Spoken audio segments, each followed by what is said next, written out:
Hello everyone, welcome back to ഒരു കഥ സിലിട്ടുമാസ്.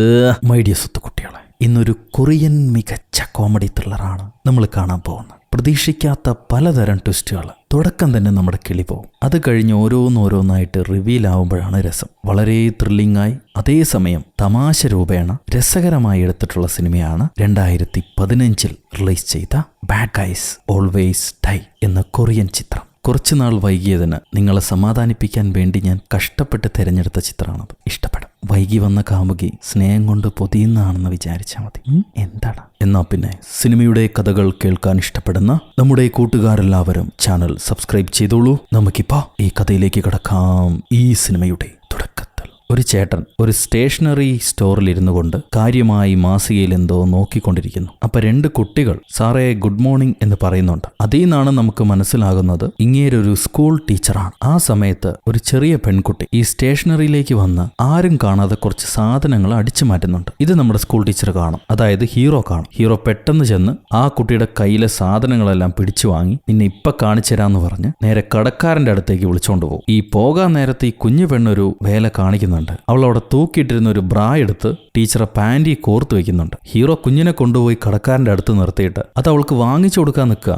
എന്നാൽ കുഞ്ഞത് മനസ്സിലാക്കിയില്ല. എന്നെ വിടടോ എന്ന് പറഞ്ഞ് കുഞ്ഞ് കൈ തട്ടി മാറ്റി അവിടെ നിന്ന് ഓടിപ്പോവും. ഹീറോ ആ കുഞ്ഞെടുത്ത സാധനങ്ങൾക്കൊക്കെ പണം കൊടുത്ത് അവിടെ നിന്ന് ഇറങ്ങാൻ നേരം കടക്കാരൻ, സാർ നിങ്ങൾ അതിനെനിക്ക് പണം തന്നില്ല, അതിവിടെ കാണിക്കൂന്ന് പറയും. നോക്കുമ്പോൾ ബാഗിനകത്ത് ആ ബ്രേസർ കൂട്ടി കോർത്തു വെച്ചിരിക്കുക. ഇതെന്റെ അല്ല, ഇത് മനഃപൂർവ്വം എന്റെ ബാഗിനകത്ത് വന്നതാ, ഇതെനിക്ക് വേണ്ട ആവശ്യമില്ല എന്ന് പറയുമ്പോൾ അതൊന്നും പറഞ്ഞിട്ട് കാര്യമില്ല. താൻ ടാഗ് പൊട്ടിച്ച് ബ്രേസർ എടുത്തു, അതുകൊണ്ട് പാൻറ്റീസും കൂടെ വാങ്ങിച്ചോന്ന് പറഞ്ഞ് കടക്കാരൻ പാൻറ്റീസും എടുത്തിടും. രണ്ടും കൂടെ കോംബോ ആയിട്ടാണ് വരുന്നത്. ഹീറോ ഇതെനിക്ക് ധരിക്കാൻ പറ്റില്ല, പിന്നെ ഞാനിത് വാങ്ങിക്കണമെന്ന് ചോദിക്കും. അതിനാ കടക്കാരൻ, മോളിയുള്ളത് ധരിക്കാൻ പറ്റിയില്ലെങ്കിലും താഴെയുള്ളത് ധരിക്കാലോ, അതൊക്കെ തന്റെ കാര്യം, ഞാൻ അറിയേണ്ട ആവശ്യമില്ല, എനിക്ക് ഈ സാധനത്തിന്റെ പണം കിട്ടിയേ പറ്റൂ. ഇത് മാത്രമല്ല, കടക്കാരൻ ഒന്നുകൂടെ പറയുന്നുണ്ട്, നിന്നെപ്പോലുള്ള വൃത്തികെട്ടവന്മാര് കുട്ടികളെ പഠിപ്പിക്കുന്നോണ്ടാണ് ഈ നാട് നശിച്ചു പോണേന്ന്. അത് കേട്ടപ്പോഴേക്കും ഹീറോയുടെ തല പഴുത്ത് ടെൻഷനായി. അവൻ കടക്കാരനെ വലിച്ചിട്ട് തല്ലാൻ തുടങ്ങി. തെരുവീതിയിൽ പൊരിഞ്ഞടി. ഇത് കണ്ടാണ് പ്രിൻസിപ്പാള് വരുന്നത്. പ്രിൻസിപ്പാളുടെ മോന്തയ്ക്കും കിട്ടൂരടി. അവസാനം പ്രിൻസിപ്പാള് ഹീറോയെ വിളിച്ചോണ്ട് വന്ന്, ഒന്നുകിൽ ഈ സ്കൂളിലെ ടീച്ചർമാരോടൊപ്പം നീ ഉണ്ടാക്കുന്നു, അല്ലെങ്കിൽ കുട്ടികളുടെ കൂടെ വഴക്കുണ്ടാക്കുന്നു.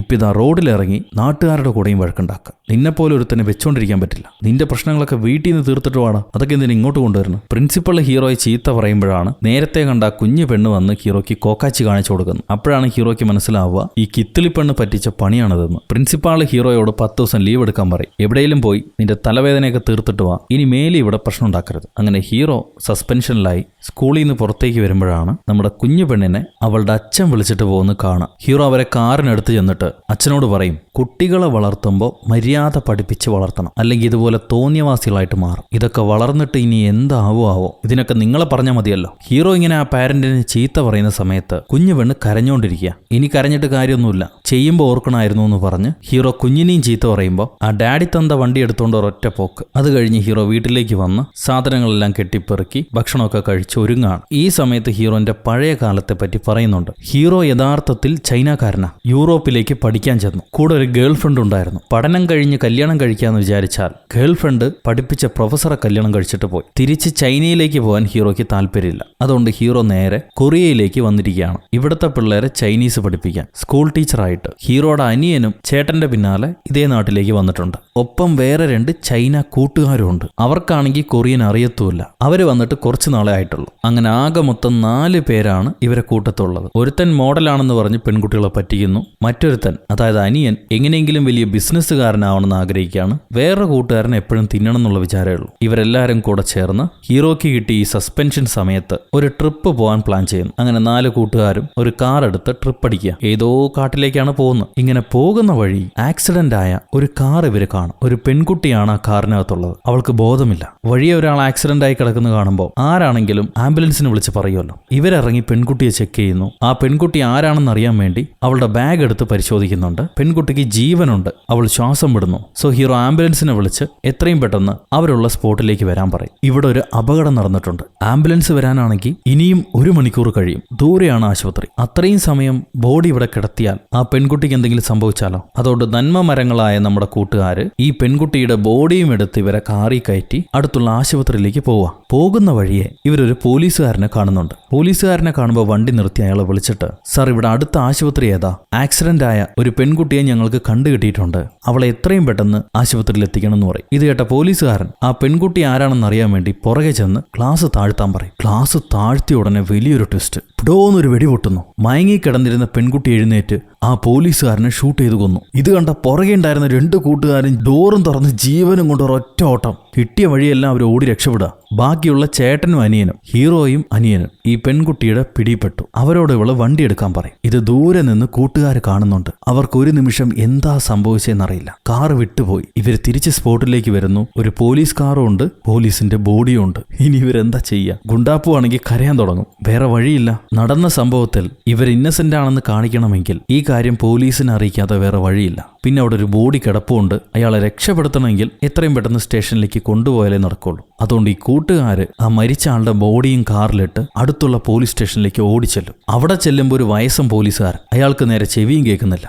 ഇവർക്കാണെങ്കിൽ കൊറിയൻ അറിയത്തുമില്ല. അതുകൊണ്ട് ഇവർ കൈ ചൂണ്ടിക്കാണിക്കും. സാർ കാറിനകത്ത് വരൂ നോക്കൂന്ന് പറഞ്ഞ് ഈ അപ്പം പോലീസുകാരനെ ഇവർ വിളിച്ചോണ്ട് പോവാ. അപ്പം പോലീസ് പോയി ചെക്ക് ചെയ്യുമ്പോൾ കാറിനകത്ത് യൂണിഫോം മാത്രമേ ഉള്ളൂ, പോലീസിനെ കാണുന്നില്ല. അവിടെ അടുത്തൊരു ട്വിസ്റ്റ്. എന്താ സംഭവിച്ചതെന്ന് ഇവർക്കും മനസ്സിലാവില്ല. അപ്പോഴാണ് ട്രങ്കിൽ നിന്ന് ആരോ പൊതന്ന് തട്ടുന്ന ശബ്ദം കേൾക്കുക. ഈ അപ്പം പോലീസ് ചെന്ന് ട്രങ്ക് തുറന്നു നോക്കും. അപ്പൊ അതിനകത്തൊരു പോലീസുകാരൻ. അയാൾ പറയും, സാർ ഞാൻ പോലീസാണ്, ബാഡ്ജ് നമ്പർ 5897. ഞാൻ ആക്രമിക്കപ്പെട്ടു, എന്നെ അയാൾ പൂട്ടിയിട്ടിരിക്കുകയായിരുന്നു, രക്ഷപ്പെടുത്തണം, അയാളെ പിടിക്കണം. ഇത് കേട്ട ഉടനെ അപ്പം പോലീസ് നേരെ സ്റ്റേഷനകത്തേക്ക് ഓടിച്ചെല്ലും. നമ്മുടെ പിള്ളേർക്കൊന്നും മനസ്സിലാവില്ല. അവര് ഇയാൾ എന്ത് കണ്ടിട്ടാ ഓടിപ്പോയെന്ന് അറിയാൻ വേണ്ടി ട്രങ്കിൽ ചെന്ന് നോക്കുമ്പോൾ ഏതോ ഒരു മനുഷ്യൻ കിടക്കുന്നു. ഇവര് ചോദിക്കുകയാണ്, ഹായ് സാർ, നിങ്ങൾ ആരാണെന്ന്. അപ്പോഴാണ് അപ്പം പോലീസുകാരൻ തോക്കും എടുത്ത് നമ്മുടെ കൂട്ടുകാരെ പിടിക്കാൻ വേണ്ടി ഓടി വരുന്നത്. ഇയാൾ കാല് തട്ടി തെറിച്ച് വീണ് തോക്കില് ഉണ്ട പൊട്ടി വലിയൊരു ശബ്ദം ഉണ്ടാവുന്നു. തോക്കും തെറിച്ചു പോയി. ഇത് കണ്ട ഉടനെ നമ്മുടെ കൂട്ടുകാര് ഈ പോലീസുകാരന് നമ്മളെ കൊല്ലാൻ നോക്കാന്ന് പറഞ്ഞിട്ട് ഒറ്റ ഓട്ടം. 2 പേരും ജീവനും കൊണ്ട് ഓടുക. എങ്ങോട്ടാ ഓടണ്ടേന്ന് പോലും അറിയില്ല. അവിടെ നിന്ന് കട്ട് ചെയ്താൽ നമ്മുടെ ഹീറോയിനെയും അനിയനെയും ഈ കാറിനകത്തുണ്ടായിരുന്ന പെണ്ണ്, അവളാണ് ഹീറോയിൻ. അവളവരെ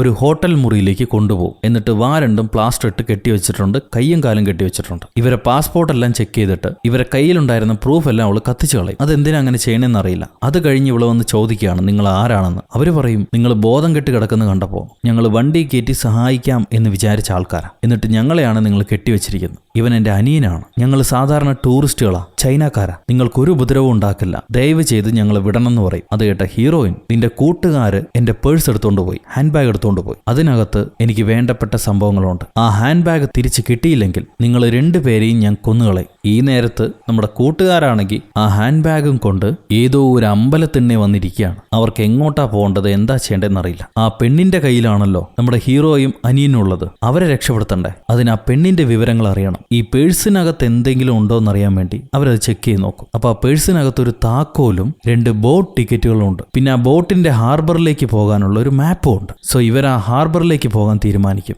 ഒരുപക്ഷെ ആ പെണ്ണ് അങ്ങോട്ട് വന്നാലോ, അവിടെ വെച്ച് കണ്ട് കൂട്ടുകാരെ രക്ഷപ്പെടുത്താലോ, ഇതാണ് അവരുടെ ചിന്ത. അവിടെ നിന്ന് കട്ട് ചെയ്താൽ നമ്മുടെ അപ്പം പോലീസ് ആ നാട്ടിലെ ഗവൺമെന്റ് ഡോക്ടറെ വിളിക്കുകയാണ്. അങ്ങേര് ഡ്യൂട്ടിക്ക് പോയിട്ടില്ല, ആ ഡോക്ടർക്ക് എന്താ സംഭവിച്ചെന്നറിയില്ല. സോ അപ്പം പോലീസ് ആ ഡോക്ടറെ വിളിച്ച് നോക്കുകയാണ്. സംഭവം നേരത്തെ വെടികൊണ്ട ആ പോലീസുകാരനില്ലേ, ഹീറോയിന്റെ കയ്യിൽ നിന്ന് വെടികൊണ്ട പോലീസുകാരൻ, അയാൾ ഈ ഡോക്ടറെ വീട്ടിലുണ്ട്. ഡോക്ടറെ കൊന്ന് ഫ്രിഡ്ജിനകത്ത് വെച്ചിരിക്കുകയാണ് അയാൾ. എന്നിട്ട് വേണ്ട ട്രീറ്റ്മെന്റും എടുത്ത് കയ്യിൽ തോക്കുമായിട്ടിരിക്കുന്നു. ഈ നേരം അപ്പം പോലീസ് ആണെങ്കിൽ ഡോക്ടർ അന്വേഷിച്ച് വീട്ടിലേക്ക് വന്നു. ഉള്ളിൽ ആ പോലീസിന്റെ വേഷം കെട്ടിയ കില്ലറുണ്ട്. അയാൾ തോക്കും വെച്ച് റെഡി ആയിട്ട് നിൽക്കും. അപ്പം പോലീസ് ആണെങ്കിൽ കുറെ നേരം കോളിംഗ് ബെൽ അടിച്ചിട്ട് ഡോക്ടർ എടുക്കാത്തോണ്ട് തിരിച്ചു പോവാ. അതുകൊണ്ട് പുള്ളിക്കാരൻ രക്ഷപ്പെട്ടു. ഈ നേരത്ത് ഹീറോയിൻ ആരെയോ വിളിക്കുന്നുണ്ട്. ഞാൻ അവനെ കൊന്നു കഴിഞ്ഞു, ഇനി എന്താണ് ചെയ്യേണ്ടതെന്ന് അവൾ ചോദിക്കുകയാണ്. ആരോടാണ് അവൾ സംസാരിക്കണമെന്നറിയില്ല. സിഗ്നൽ നേരെ കിട്ടാത്തതുകൊണ്ട് അവൾ വീണ്ടും ഏതോ നമ്പറിലേക്ക് ട്രൈ ചെയ്തുകൊണ്ടിരിക്കുന്നു. ആ തക്കം നോക്കി ഹീറോയുടെ അനിയൻ ഹീറോയുടെ കയ്യിലെ കെട്ടഴിച്ചു കൊടുക്കും. അവനൊരു ഫ്ലവർ പോട്ട് എടുത്തുകൊണ്ട് വന്ന് ഈ പെണ്ണിന്റെ മണ്ടയ്ക്കടിച്ച് അവളെ ബോധം കെടുത്താൻ നോക്കുമ്പോൾ പെണ്ണ് കറങ്ങി തിരിഞ്ഞൊരൊറ്റ കിക്ക്, നമ്മുടെ ചെക്കന്റെ ബോധം പോയി. അവൾ വലിയ ഫൈറ്ററാന്ന് തോന്നുന്നുണ്ട്. അല്ലെങ്കിൽ ഈ ചൈന, കൊറിയ, ജപ്പാനൊക്കെ ഏകദേശം ഫൈറ്റ് അറിയുന്ന പെണ്ണുങ്ങളാ. ചേട്ടനെ ഇടിച്ചുണക്കിയിട്ട് അവൾ അനിയനോട് കുറച്ച് സാധനങ്ങൾ വാങ്ങിച്ചുകൊണ്ട് വരാൻ പറയും. ലിസ്റ്റ് കൊടുക്കും. വാങ്ങിച്ചുകൊണ്ട് വരുന്ന സമയത്ത് പോലീസിനെ വിളിക്കുകയോ രക്ഷപ്പെടാൻ ശ്രമിക്കുകയോ ചെയ്താൽ നിന്റെ ചേട്ടനെ കൊന്നുകളയും. ഇതാണ് വാണിംഗ്. സോ അനിയൻ പിള്ള ആരോടും ഒന്നും പറയാതെ മിണ്ടാതെ ഒരു ഡിപ്പാർട്ട്മെന്റ് സ്റ്റോറിൽ ചെന്ന് അവൾ പറഞ്ഞു വിട്ട സാധനങ്ങളെല്ലാം വാങ്ങിച്ചുകൊണ്ട് പോകുന്നു. ഈ നേരത്താണ് ടി വിയിൽ ഒരു ന്യൂസ് ഓടുന്നത്. നമ്മുടെ ഹീറോയിൻ കൂടെ ജോലി ചെയ്യുന്ന ഏതോ ഒരു പെണ്ണിനെ കൊന്നുത്രേ. ആ മരിച്ച പെണ്ണിന്റെ വീട്ടിൽ നിന്നും ഹീറോയിന്റെ വിരലടയാളങ്ങൾ കിട്ടിയിട്ടുണ്ട്. പോലീസ് അവളെ തേടി വരികയാണ്. എന്നാൽ അവള് രക്ഷപ്പെട്ടു. ഇതാണ് ന്യൂസ്. ഈ നേരം അനിയൻപിള്ളയാണെങ്കിൽ സാധനങ്ങളെല്ലാം വാങ്ങിച്ചുകൊണ്ട് പോകുന്നത് കില്ലർ കാണുന്നുണ്ട്. കില്ലർ ഓൾറെഡി കാറിനകത്ത് നിന്ന് ഇവനെ കണ്ടതല്ലേ. സോ അനിയന്റെ കൂടെ ഹീറോയിൻ ഉണ്ടെന്നുള്ള കാര്യം കില്ലർക്ക് അറിയാം. അതുകൊണ്ട് കില്ലർ മെല്ലെ ഇവനെ ഫോളോ ചെയ്തു വരുന്നു. ചെറുക്കൻ ഹോട്ടൽ മുറിയിലേക്ക് പോകുന്നുണ്ട്. അവൻ കറക്റ്റ് കോളിംഗ് ബെല്ല് അടിച്ച് കയറാൻ നേരം മുറി ഏതാണെന്ന് നോട്ട് ചെയ്ത കില്ലർ അവന്റെ ഗണ്ണിലെ സൈലൻസർ ഫിറ്റ് ചെയ്ത് നേരെ ആ മുറിയിലേക്ക് വരാൻ നോക്കുക. ഈ നേരത്താണ് നമ്മുടെ മണ്ടൻ ചക്കൻ മുറി മാറി കയറാൻ ശ്രമിച്ചപ്പോ ഓപ്പോസിറ്റ് ഉണ്ടായിരുന്ന ഹീറോയിൻ അവളെ മുറിയിലേക്ക് വലിച്ചു കയറ്റുക. സോ വില്ലൻ കണക്ക് കൂട്ടിയ മുറി മാറിപ്പോയി. അയാൾ ചെന്ന് ആ മുറി തുറക്കുമ്പോൾ ഒരുത്തൻ അവന്റെ കാമുകീനെയും കെട്ടിപ്പിടിച്ച് സ്നേഹിച്ചുകൊണ്ടിരിക്കുകയായിരുന്നു. വില്ലനെ കണ്ട ഉടനെ അവൻ തെറി പറയാൻ തുടങ്ങും. പഞ്ഞപ്പിന്റെ മോനെ. ഇത് കേട്ട വില്ലൻ എന്തായാലും കയറി വന്നതല്ലേ, ഇനി വെറുതെ തിരിച്ചു പോകണ്ടെന്ന് വെച്ചിട്ട് അവിടെ ഇണചേർന്നുകൊണ്ടിരുന്ന പെണ്ണിനെയും ചെക്കനെയും ഷൂട്ട് ചെയ്ത് കൊന്നു. എന്നാൽ തൊട്ടടുത്ത മുറിയിൽ ആ ചെറുക്കന്റെ കൂട്ടുകാരനുണ്ടായിരുന്നു. അവൻ ഇത് കണ്ട് ഒരു ബോട്ടിലെടുത്ത് ഓടി വന്ന് വില്ലന്റെ മണ്ടക്കിട്ടൊരു അടി കൊടുക്കും. വില്ലൻ തിരിഞ്ഞ് അവനെയും ഷൂട്ട് ചെയ്ത് കൊല്ലുന്നുണ്ട്. എന്നാൽ കിട്ടിയ അടി സ്ട്രോങ് ആയതുകൊണ്ട് വില്ലന്റെ ബോധവും പോകും. അവൻ ബോധം കെട്ട് വീഴുന്നു താഴെ. ഈ നേരത്ത് ഹീറോയിൻ അനിയനോട് കുറച്ച് സാധനങ്ങൾ കൊണ്ടുവരാൻ പറഞ്ഞില്ലേ, അത് അവളുടെ കീറിപ്പോയ മുറിവ് തുന്നിക്കെട്ടാനുള്ള സാധനങ്ങളായിരുന്നു. കുറച്ച് മദ്യമുണ്ട്. മദ്യവും കുടിച്ചിട്ട് അവൾ ആ മുറിവ് തുന്നിക്കെട്ടും. ഇവന്മാരെ കെട്ടിയും വെക്കും ഒരു മൂലയ്ക്ക്. അങ്കിരുന്ന് കട്ട്പണ്ണാൽ നമ്മുടെ കൂട്ടുകാർ ഏനോ താനോ എവിടെ പോയി തിന്നെന്ന് പറഞ്ഞ് നടക്കുക. വിശപ്പാ രണ്ടുപേർക്കും. നമുക്ക് ചൈന എംബസിയിലേക്ക് പോയാലോ എന്ന് കുണ്ടാപ്പി ചോദിക്കുന്നുണ്ട്. അതിന് മോഡലും പറയും അത് സോളിലാണ് കിടക്കുന്നത്, അവിടം വരെ നിന്നെ കൊണ്ടുപോകാൻ ഹെലികോപ്റ്റർ വരുമോ? ഇപ്പൊ പോലീസിന്റെ പിടിപ്പെടാതെ നമുക്ക് നമ്മുടെ പിള്ളേരെ രക്ഷപ്പെടുത്തണം. അതിനു മുന്നേ തിന്നാൻ എന്തെങ്കിലും കിട്ടുമോ നോക്കാന്ന് പറഞ്ഞ് ഇവര് നടന്ന് ആളില്ലാ ബേക്കറി ഒരെണ്ണത്തിനകത്ത് കയറും. അവിടെ വേണ്ടുവോളം തിന്നിട്ട് പണം വെച്ചാൽ മതി. ഇവരവിടുന്ന് ബ്രെഡൊക്കെ എടുത്ത് കഴിച്ചുകൊണ്ടിരിക്കുമ്പോഴാണ് ഇവരെ പോലെ തന്നെ മുഖമുള്ള ഒരു ബ്ലാക്ക് ആൻഡ് വൈറ്റ് ചിത്രം ചില്ലിലാരോ ഒട്ടിവെച്ചിരിക്കുന്നു. പ്രതികളെ കണ്ടുകിട്ടുന്നവർ പോലീസ് സ്റ്റേഷനിൽ ബന്ധപ്പെടുക. ഇത് കണ്ടുടനെ നമ്മുടെ പിള്ളേരെ അവിടുന്ന് ഓടി രക്ഷപ്പെടും. സംഭവം അപ്പം പോലീസുകാരൻ ഇവരെ മുഖം കണ്ടതല്ലേ, അതുകൊണ്ട് അയാൾ അതേപോലത്തെ പടം വരച്ച് നാട് മുഴുവൻ പോസ്റ്റർ അടിച്ച് ഒട്ടിച്ചിട്ടുണ്ട്. കണ്ടുകിട്ടുന്നവർ ബന്ധപ്പെടുക എന്നും പറഞ്ഞു. സോ ആരെ പിടിയിലും പെടാതെ എങ്ങനെയെങ്കിലും ഇവർക്ക് ആ ഹാർബറിലേക്ക് പോകണം. അതിനുള്ള വഴിയും നോക്കി രണ്ടുപേരും ഓടി നടക്കുക. ഈ സമയത്ത് ഹീറോയിൻ ചേട്ടനെയും അനിയനെയും വിളിച്ച് എങ്ങോട്ടോ പുറപ്പെട്ടു. കാറി കയറ്റി ഇവരെ കൊണ്ടുപോവാ.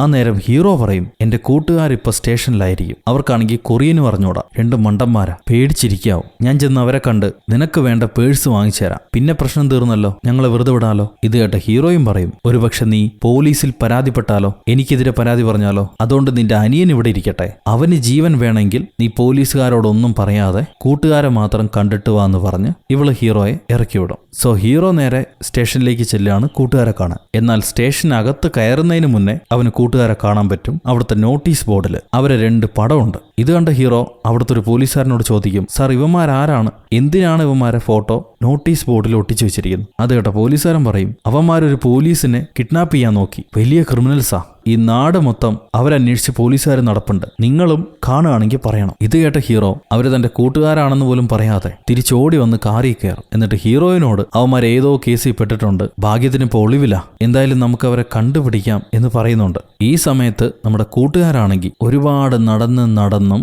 ഹാർബറിലേക്ക് എത്താൻ പറ്റിയിട്ടില്ല. സോ വഴിയെ കണ്ട ഒരു സ്കൂട്ടർ സ്വന്തക്കാരനെ കാണാതെ അടിച്ചു മാറ്റി ഒരു ഒറ്റ പാച്ചില. കുറച്ചുകൂടെ നേരത്തെ എത്താലോ. അങ്ങനെ അവര് ഹാർബറിലേക്ക് പോകുന്ന സമയം ഇവിടെ മുറിക്കകത്ത് ബോധം കെട്ട് കടന്നിരുന്ന നമ്മുടെ കില്ലർക്ക് ബോധം വന്നു. അയാൾ എഴുന്നേറ്റ് ആരെയോ വിളിച്ച് ഞാനിവിടെ 2-3 പേരെ കൊന്നിട്ടുണ്ട്, വന്ന് ക്ലീൻ ആക്കാൻ പറയും. സോ പുള്ളിക്കാരന് പിന്നിലും ഏതോ ഒരു വലിയ ടീമുണ്ട്. അവിടെ നിന്ന് കട്ട് ചെയ്താൽ ഹീറോനെയും അനിയനെയും കൂട്ടി അവളുടെ കൂട്ടുകാരിയുടെ വീട്ടിലേക്ക് വരുന്നു. അതായത് നേരത്തെ ന്യൂസിൽ പറഞ്ഞില്ലേ മരിച്ചുപോയെന്ന്, ആ മരിച്ചുപോയ പെണ്ണിന്റെ വീട്ടിലേക്ക് വരുന്നു. അവിടെ കണ്ണ് കാണാത്ത ഒരു അമ്മച്ചി മാത്രമേ ഉള്ളൂ. ആ അമ്മച്ചിയുടെ കണ്ണിന് ഓപ്പറേഷന് വേണ്ടി പണം സ്വരുക്കൂട്ടിയിട്ടുണ്ട്, ഞാൻ അതുമായിട്ട് വരാമെന്നായിരുന്നു ഈ കൂട്ടുകാരി പറഞ്ഞത്. പക്ഷെ എത്തുന്നതിന് മുന്നേ തന്നെ കൂട്ടുകാരി മരണപ്പെട്ടു. ആരാണ് കൊലപാതകി എന്ന് ഈ അമ്മച്ചിക്ക് അറിയില്ല. വന്നിരിക്കുന്നത് ഹീറോയിനാണെന്നും അറിയില്ല. ഏതോ പഴയ കൂട്ടുകാരിയാണെന്ന് വിചാരിച്ചിട്ടാണ് അമ്മച്ചി സംസാരിക്കുന്നത്. അവര് കാപ്പി ഇടാന്ന് പറഞ്ഞ് അടുക്കളയിലേക്ക് പോകും. ഈ സമയം നോക്കി ഹീറോയിൻ കൂട്ടുകാരിയുടെ മുറിയെല്ലാം തപ്പി ഒരു കീ ചെയിൻ ലോക്കറ്റ് കണ്ടുപിടിക്കുന്നുണ്ട്. അതിൽ നമ്പറുണ്ട്. അതും എടുത്ത് അവള് പുറത്തിറങ്ങാൻ നേരം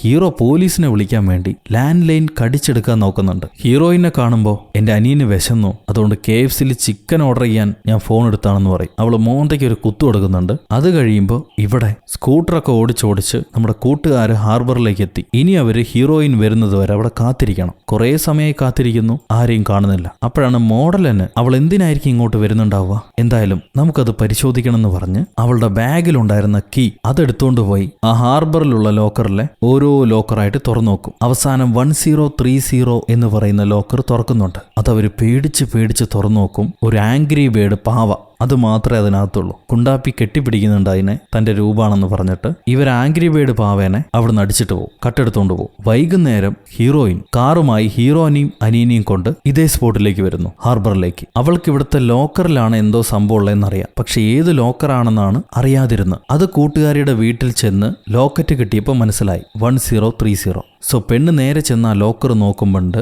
നിനക്ക് വേണ്ട സാധനം ഞങ്ങളുടെ കയ്യിലുണ്ട്. എന്റെ ചെക്കനെയും അനിയനെയും നാളെ വിടുവിക്കുകയാണെങ്കിൽ നാളെ കാലത്ത് നിന്റെ പാവക്കുട്ടീനെ ഞാൻ നിനക്ക് തരാം, എന്റെ പിള്ളേരെ എനിക്ക് തിരിച്ചു തരണമെന്ന് പറഞ്ഞ് നമ്മുടെ കൂട്ടുകാരൊരു എഴുത്ത് വെച്ചിരിക്കുക. സോ ഹീറോയോട് ആത്മാർത്ഥതയുള്ള കൂട്ടുകാരാ, അവരെ തിരിച്ചു കിട്ടാൻ വേണ്ടി എഴുത്ത് വെച്ചിട്ടുണ്ട്. ആ എഴുത്തും വെച്ചു കൊടുത്തു കഴിഞ്ഞ് ഇവന്മാരെവിടെയെങ്കിലും പോയി കിടക്കാൻ വേണ്ടി, അന്ന് രാത്രി കൂടെ കഴിച്ചു കൂട്ടാൻ വേണ്ടി സ്ഥലം അന്വേഷിച്ച് നടക്കുക. അപ്പോഴാണ് ഒരു ചർച്ച് കാണുക. ആ ചർച്ചിനകത്ത് കയറി കിടക്കാൻ അവർ തീരുമാനിക്കും. ഈ നേരം കില്ലറെ ആരോ വിളിച്ചിട്ട് $5 million ആണ് നീ കാരണം നഷ്ടപ്പെടാൻ പോകുന്നു. ഇത്രയും സമയമായിട്ടും നിനക്ക് ആ പീറപ്പെണ്ണിനെ കണ്ടുപിടിക്കാൻ കഴിഞ്ഞിട്ടില്ല. നിനക്ക് പ്രായമായി, തന്തയായി, പഴയതുപോലെ വർക്ക് ചെയ്യാൻ കഴിയുന്നില്ല. അതുകൊണ്ട് ഞാൻ നിന്നെ ഈ മിഷനിൽ നിന്ന് തൂക്കുകയാണ്. പകരം ഇളം പ്രായത്തിലുള്ള ഒരു ചെറുപ്പക്കാരനെ പറഞ്ഞു വിടുന്നുണ്ട്, ബാക്കിയുള്ള കാര്യങ്ങൾ അവനോട് സംസാരിക്കുന്നു പറഞ്ഞ് ഈ കില്ലറെ ചീത്ത പറഞ്ഞ് കോൾ കട്ട് ചെയ്യും. അവിടെ നിന്ന് ഹീറോയിന്റെ അടുത്തേക്ക് വന്നാൽ അവൾ നമ്മുടെ ചെക്കനെയും അനിയനെയും അവളുടെ മുറിയിലേക്ക് തിരിച്ചു കൊണ്ടുവന്നു. എന്നിട്ട് അവരോട് പറയും, നാളെ കാലത്ത് നിങ്ങളെ കൊടുത്താൽ നിങ്ങളെ കൂട്ടുകാരനെ പാവയെ തിരിച്ചരാന്ന് പറഞ്ഞു.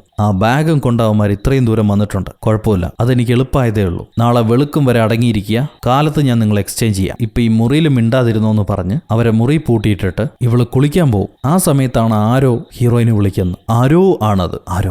ആരോ വിളിച്ചിട്ട് കാര്യങ്ങൾ ഇതുവരെയായി, സാധനം കയ്യിലുണ്ടോ എന്ന് ചോദിക്കും. അപ്പൊ ഹീറോയിൻ പറയും, ഞാൻ നാളെ ആ സാധനം നിങ്ങൾക്ക് ഏൽപ്പിക്കാം, എന്റെ മിമീനെ തിരിച്ചു തരണം, നാളെ സ്റ്റേഡിയത്തിൽ വെച്ച് മീറ്റ് ചെയ്യാം, അവിടെ വെച്ച് നിങ്ങൾക്ക് വേണ്ട സാധനം ഞാൻ നിങ്ങൾക്ക് തരുന്നു, എനിക്ക് വേണ്ട മിമീനെ നിങ്ങൾ എനിക്കും തിരിച്ചു തരണം. അവളുടെ ഫോട്ടോ ഇപ്പം അയക്കിയെന്ന് പറഞ്ഞ് ഇവള് ഫോട്ടോ ചെക്ക് ചെയ്യുന്നുണ്ട്. ഈ നേരം നമ്മുടെ കൂട്ടുകാരാണെങ്കിൽ ചർച്ചിനകത്ത് വന്ന് അല്ലാ, കൃഷ്ണ, ജീസസ് എന്നൊക്കെ പറഞ്ഞ് എല്ലാ ദൈവങ്ങളെയും പ്രാർത്ഥിച്ച് അവിടെ കിടന്നുറങ്ങാണ്. കാലത്തൊരു ചർച്ച് ഫാദർ വരുന്നുണ്ട് ഇവരെ തട്ടി വിളിക്കാൻ. എന്താ പിള്ളേരെ ഇവിടെ കിടക്കണേന്ന് ആ ഫാദർ ചോദിക്കും. ഇവര് പറയും, ഞങ്ങൾ ചൈന ടൂറിസ്റ്റുകളാ, ഇവിടെ വന്ന് പെട്ടുപോയി ഫാദർ, ഇനി എങ്ങനെ രക്ഷപ്പെടണം എന്നറിയില്ല, ഞങ്ങളുടെ പേഴ്സും നഷ്ടപ്പെട്ടു, ഞങ്ങൾ ഒരു തുണ്ട് ബ്രെഡ് പോലും കഴിച്ചിട്ടില്ല. ഇത് കേട്ട ഫാദർ, അങ്ങേർക്ക് കുറച്ച് ചൈനീസ് ഒക്കെ അറിയാം, വിഷമിക്കേണ്ട കുഞ്ഞാടുകളെ, വായോ ഞാൻ നിങ്ങൾക്ക് ഭക്ഷണം തരാമെന്ന് പറഞ്ഞ് പിള്ളേരെ വിളിച്ചുകൊണ്ടുപോയി ഭക്ഷണം കൊടുക്കും. ആ സമയത്താണ് ചർച്ചിൽ ആരോ വരുന്നത്. ആരോ വന്ന് മണിയടിക്കും. ആരാണെന്ന് ചെക്ക് ചെയ്യാൻ പോയ ഫാദർക്ക് 2 ഫോട്ടോസ് കൊടുത്തിട്ട് നമ്മുടെ കൂട്ടുകാർ അവരെ നിങ്ങൾ കണ്ടിട്ടുണ്ടോ എന്ന് ചോദിക്കുകയാണ്. ഫാദർ പറയും, പിന്നെന്താ, അവരകത്ത് ഡൈനിങ് റൂമിലിരുന്ന് ഭക്ഷണം കഴിച്ചുകൊണ്ടിരിക്കുക, നിങ്ങൾ പോയി കണ്ടോളൂ. ഇത് കേട്ടുടനെ ഹീറോയിൻ ഡൈനിങ് മുറിയിലേക്ക് കയറി വന്ന് 2 കൂട്ടുകാരന്മാരെയും നമ്മുടെ 2 പിള്ളേരെയും നെഞ്ചത്ത് ഷൂട്ട് ചെയ്ത് കൊന്നുകളയും. മോഡലിനെ ഞെട്ടി എഴുന്നേൽക്കുക, അവൻ കണ്ടത് സ്വപ്നമായിരുന്നു. പക്ഷെ അടുത്ത ട്വിസ്റ്റ്,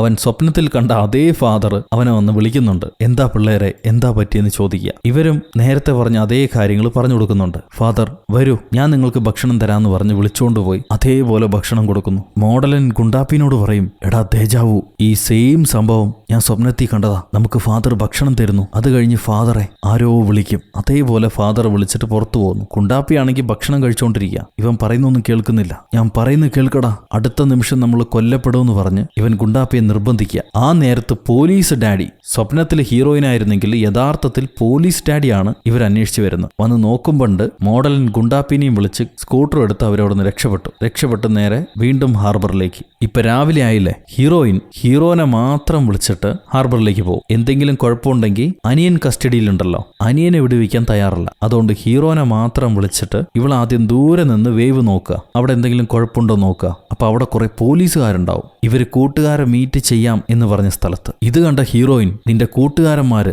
എന്നെ കൊടുക്കാൻ വേണ്ടി ട്രാപ്പ് സെറ്റ് ചെയ്തിരിക്കുക, പോലീസുകാരെയും വിളിച്ചു വരുത്തിയിട്ട് നിങ്ങളെല്ലാവരെയും ഞാൻ കൊല്ലുവടാ, എന്റെ പ്ലാനിൽ കുഴപ്പം പറ്റിച്ചാൽ നിങ്ങളെല്ലാവരെയും ഞാൻ കൊല്ലുവടാ, ഇപ്പൊ കാണിച്ചു തരാന്ന് പറഞ്ഞ് ഇവള് ഹീറോയും കൊണ്ട് ആ സ്ഥലത്തേക്ക് വരാതെ തിരിഞ്ഞു പോകുന്നു. അപ്പൊ നമ്മുടെ ഗുണ്ടാപ്പിയും മോഡലനും ആണെങ്കിൽ അവർക്കും അറിയാൻ പാടില്ല എന്തിനാണ് പോലീസ് അവിടെ വന്നിട്ടുള്ളതെന്ന്. അവര് വിളിച്ചല്ല.